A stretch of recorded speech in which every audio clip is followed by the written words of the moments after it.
What do we have here? It's Castle Grayskull. And it's mine. The television has transported you to Eternia, and Eternia is absolute, larger-than-life castles, clear lines between villainy and virtue, and a kind of mythic simplicity that lands in the center of a kid's imagination and refuses to move. That childhood experience wasn't merely a handful of cartoons and plastic toys. It was a cultural machine, designed, precise, and mercilessly effective. Masters of the Universe worked like a small ecosystem created to capture attention, cash, and affection. It fed on daydreams and allowance money, and then, at a certain point, it began to sputter. It didn't simply fade, it collapsed. Sometimes these collapses are slow, sometimes they erupt suddenly, but the story of Masters of the Universe is not a single slide from beginning to end. It's a rise, a plateau, an unraveling, and an afterlife that keeps returning to haunt television schedules, collector conventions, and nostalgic conversations. The origin of Masters of the Universe is deceptively simple. It began as a toy line. The idea was straightforward and brilliantly market-savvy. Not so fast, Beastman. He-Man! You can pit He-Man against Beastman playing for the power of Castle Grayskull. You have to put the castle together. Beastman's escaping. What's wrong, Dad? Dad, you saved the castle! Castle Grayskull from the Masters of the Universe collection. He-Man and Beastman each sold separately.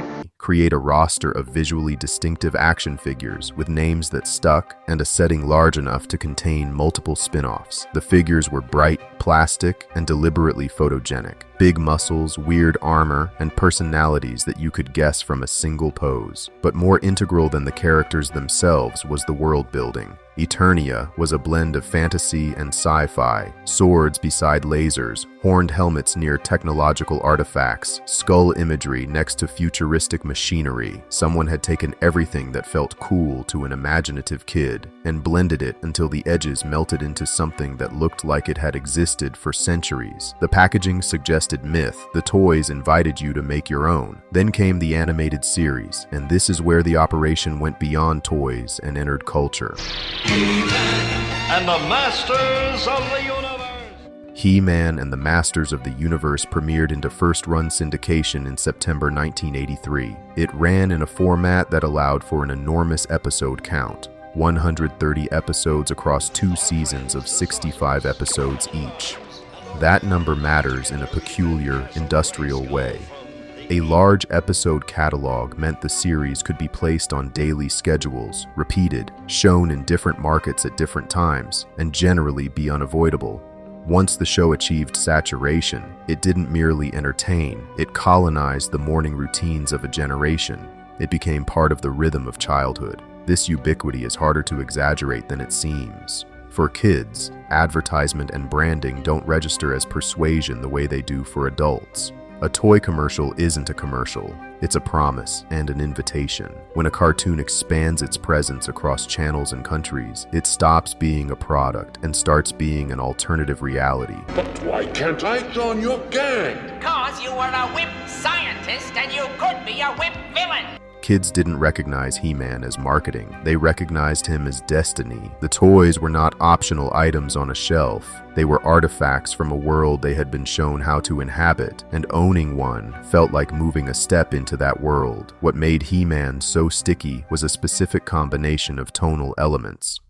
The show blended heroic fantasy with self-aware goofiness and an invitation to moral clarity.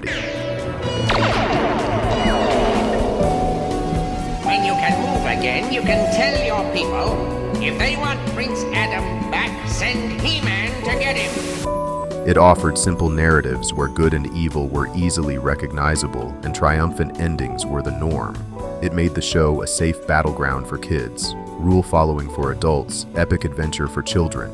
At the same time, the characters were unforgettable in their visual shorthand. Muscular heroes, skull-faced villains, and overly literal names. Who's there? Just an old friend. Skeletor, how did you get in? The same way we are going to get out. Help me, sorceress.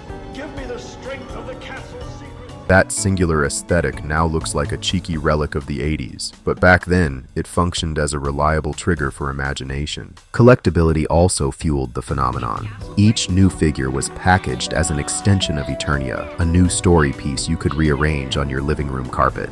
A figure was not just a toy, it was a claim on a universe. Children, naturally inclined towards completion and patterning, were susceptible to the lure of completing sets and constructing their own pantheons. For manufacturers and marketers, that predilection is a design feature. It turned play into a series of achievable goals. Acquire this figure, then this vehicle, then this playset.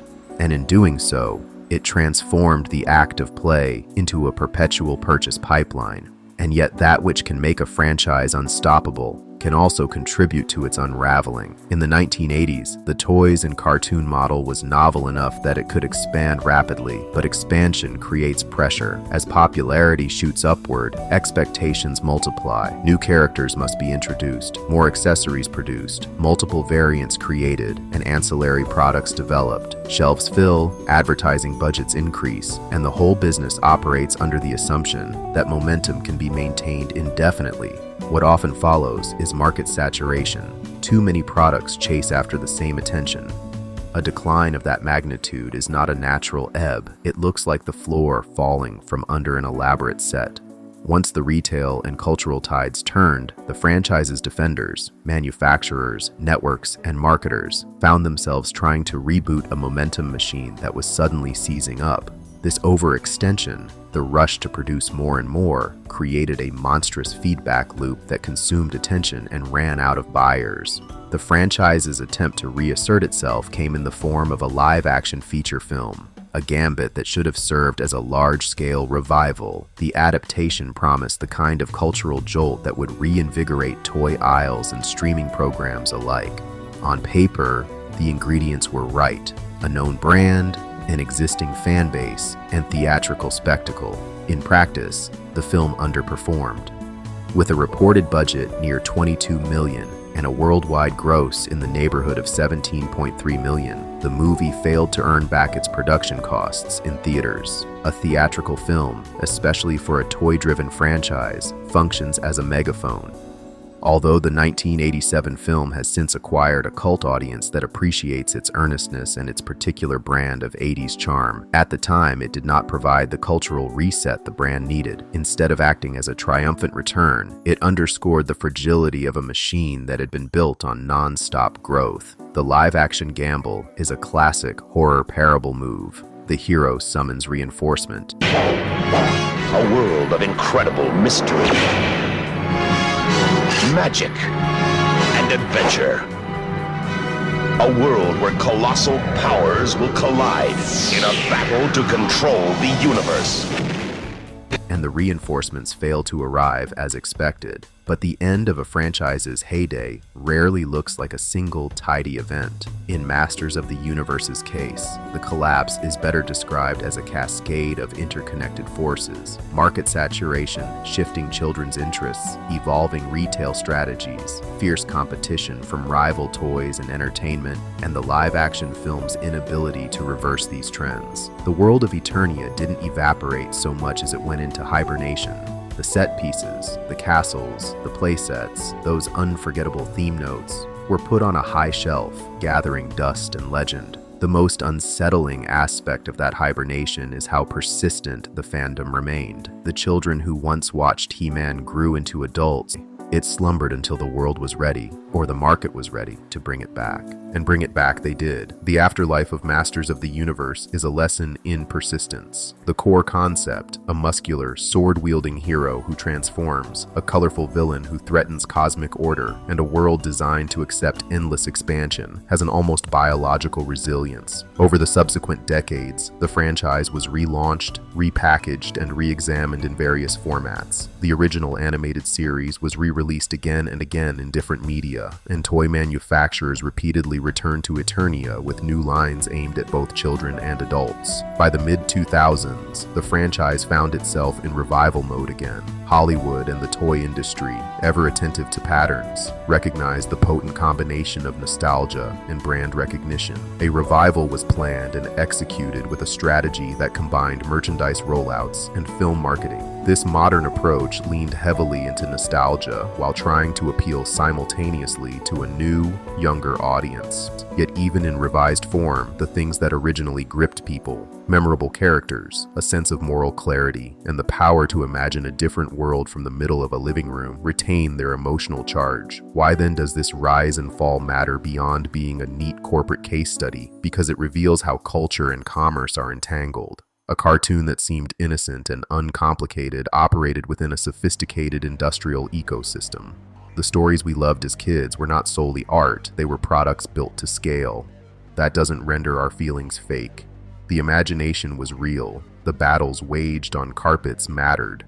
But the scaffolding around that imagination, the design of the toys, the scheduling of the shows, the packaging of narratives into purchasable units was deliberately constructed. Understanding that dual nature clarifies why franchises like Masters of the Universe can be so affecting and so fragile at the same time. In darker, more reflective terms, Masters of the Universe functions like a ghost in the culture's attic. Its theme music can linger in memory. Skeletor's grin feels engraved on the inside of the eyelids. That loud, vivid certainty that Saturday morning would deliver victory and justice has an aftertaste when you grow older and learn that time itself is the most inexorable adversary. Time steals toys from shelves, erases Saturday routines, and rearranges what counts as wonder. The nostalgia-driven revivals that follow are attempts to halt the passing of time, or at least to look it in the eye and say, let's revisit what mattered.